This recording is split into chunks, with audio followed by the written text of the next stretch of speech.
So recently there has been some ongoing beef between Tory Lanez, Meg Thee Stallion, and now DaBaby. To add some context to this situation for those of you who are unaware, last year in July an incident occurred where Tory Lanez allegedly shot Megan in the foot while riding in the back of an SUV after a Kylie Jenner pool party. This was after months of Tory Lanez and Meg Thee Stallion being seen together constantly, and it almost seemed like they had some sort of intimate relationship. At first they tried to keep this information under wraps, announcing the incident had occurred but not saying that it was Tory behind the gun. That was until August 20th when she confirmed it was him, sharing pictures of the wounds from the gunshots. Though I should note here that there is an awful lot of speculation that Tory Lanez has been framed in this situation, and that Megan Thee Stallion is actually being complicit in the blackballing of her once dear friend. Tory has even gone on a very long campaign attempting to prove his innocence. He dropped an album talking about how this is all a frame job, and based on the court documents it does seem like he might be telling the truth. For one, not a single third-party eyewitness, i.e. anyone else who was there that night, verified Megan's statement, and they actually all went directly against her version of what happened. There was also gunshot residue on the bodies of several other people on the scene, and to top it all off, this statement comes directly from those court documents. In addition to scientific evidence, as the people are aware, witness statements from independent witnesses who observed the alleged events also provide information that implicates others, which basically means that other eyewitnesses say someone else shot her. And after Tory dropped his album surprisingly, attempting to tell his truth, Megan's lawyer and record label seemed to get worried about the situation, and they even issued Tory a protective order, basically saying that he could no longer talk about the case or any sort of evidence involved in this situation, which to me seemed like an obvious attempt to stop him from telling his version of the story any further. Keep in mind, guys, that back during the end of last year, this was a very hot topic that was heavily debated online,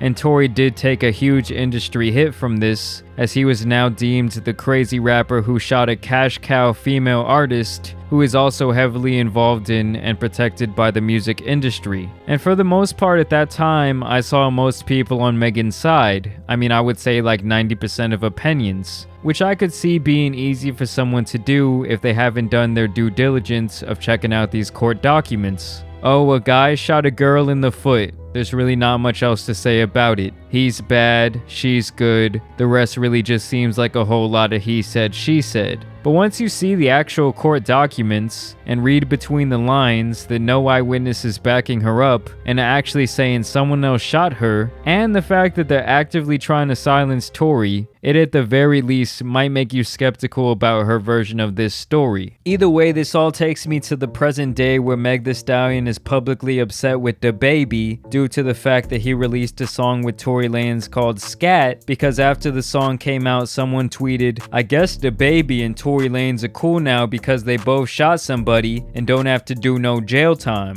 which DaBaby retweeted and then later claimed he didn't do. And apparently he also couldn't undo the tweet, sharing this video on Twitter. This led to Meg Thee Stallion tweeting, "Support me in private and publicly do something different. These industry men are very strange. This situation ain't no damn beef. And I really wish people would stop downplaying it like it's some internet shit for likes and retweets." To which DaBaby replied, "You done let these folks get the best of you, thug. I ain't got no bad energy for you. You know like I know I ain't no industry.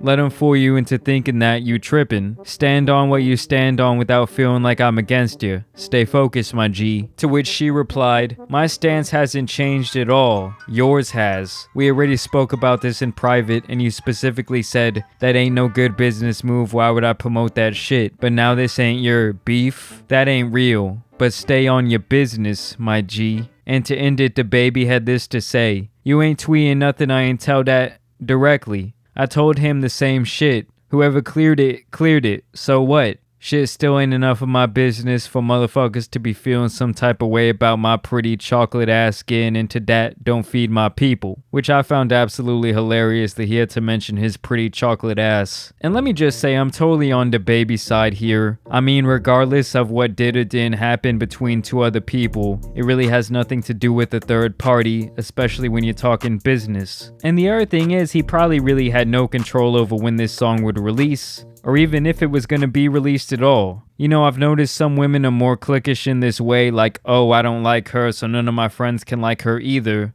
Which is honestly just some stupid shit. At the end of the day, it's his collaboration and it's his career. And I'm sure she wouldn't hesitate to work with someone who he had beef with if the song was hot or the situation was right. And no, I'm not one of those people who blindly hates on Meg Thee Stallion. I think she's a great entertainer, and before I did more research on this topic, I actually thought that she was in the right. But after diving deeper and reading these court documents, I can in good faith back her up. And I really just say all of that because I know her stance will come in here talking shit when the writing is really on the wall. It has nothing to do with how she looks or anything like that. In fact, I think she's very sexy. This is strictly to do with telling the truth, and I don't think she's been doing that. But let me know what you guys think down below. As always, I do want to thank you guys for watching and subscribing today, and I encourage you to follow me on my social medias. That's at JAMARI Speaks on both Twitter and Instagram. Please drop a big like on the video if you did make it to this point. It really helps me out, and as y'all know, there's some other news out here that needs to get covered, so it's been your boy, the Tan Superman,